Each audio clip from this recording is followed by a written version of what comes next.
Vous avez fait toute la région parisienne. Hein, vous avez fait le bal des pompiers hier, Anne-Claire? Malheureusement non, mais c'est un des plus beaux bals de l'année. Il vous reste ce soir. Pompiers, Il vous reste ce soir encore. beaucoup de succès. Alors là, faut-il les présenter? Je ne crois pas. Vous ne croyez Leur pas? barbe suffit. Les pionniers du 1er régiment étranger. Ils sont basés à Aubagne.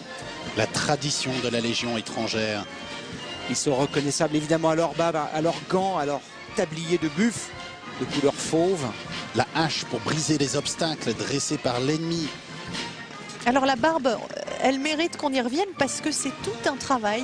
Depuis des mois, ces hommes que vous voyez se font pousser la barbe. Et alors, les barbes qui ne correspondent pas aux ambitions de ce régiment sont disqualifiées. C'est terrible.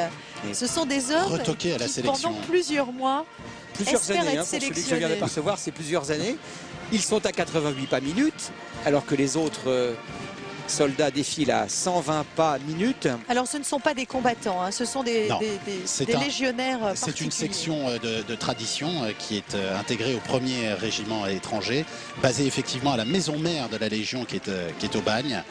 Et il s'occupe effectivement de perpétuer le souvenir et les traditions de la Légion. Et elles sont nombreuses. La barbe est anecdotique évidemment, mais elle renvoie à des valeurs fondamentales. Ceux qui avaient le droit de garder la barbe, c'est ceux qui revenaient vivants Du feu. du feu. Et oui, comme ils partaient souvent les premiers à l'assaut des obstacles et des lignes ennemies, eh bien, on leur donnait le droit de ne pas se raser avant de partir. Là, faut-il parler, faut-il se taire? La musique de la Légion étrangère.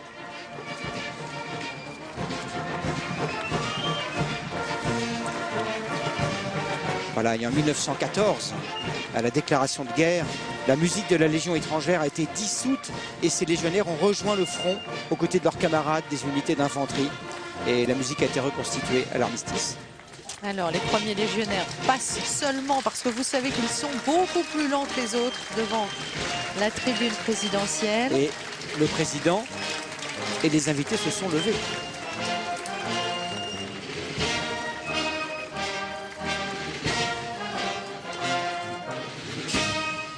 Et vous apercevez là le 1er régiment étranger de génie. Il y a 8 régiments de combat dans la Légion. C'est l'un d'entre eux. Ce qu'on peut dire, Gilles, Anne-Claire, c'est que ces soldats viennent du monde entier. 136 pays, dont la France. Vous vous demandiez combien de Français sont membres de la Légion. C'est 10 à 15% à peu près, Gilles.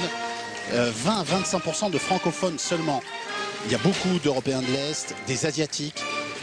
10% d'entre eux, d'ailleurs, sont asiatiques.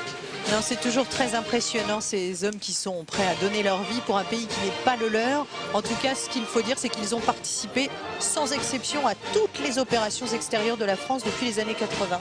Même les opérations humanitaires comme la Somalie ou le tsunami en Indonésie. Et pour devenir légionnaire, eh bien c'est simple. Il faut venir jusqu'en France à ses frais. Il faut avoir une pièce d'identité et être apte physiquement, c'est tout. Pièce d'identité quitte ensuite à changer d'identité ou à combattre sous un autre nom. Alors je vous coupe, contrairement à ce qui se fait d'habitude, le défilé des hélicoptères va avoir lieu maintenant puisque vous savez qu'il y aura un lâcher de colombes à la fin de ce défilé et que les hélicoptères et les colombes n'étaient pas compatibles. Donc Surtout le défilé des hélicoptères va commencer et célèbre évidemment ce que nous vous disions tout à l'heure, le 60e anniversaire de l'aviation légère de l'armée de terre. Les hélicoptères qui sont déjà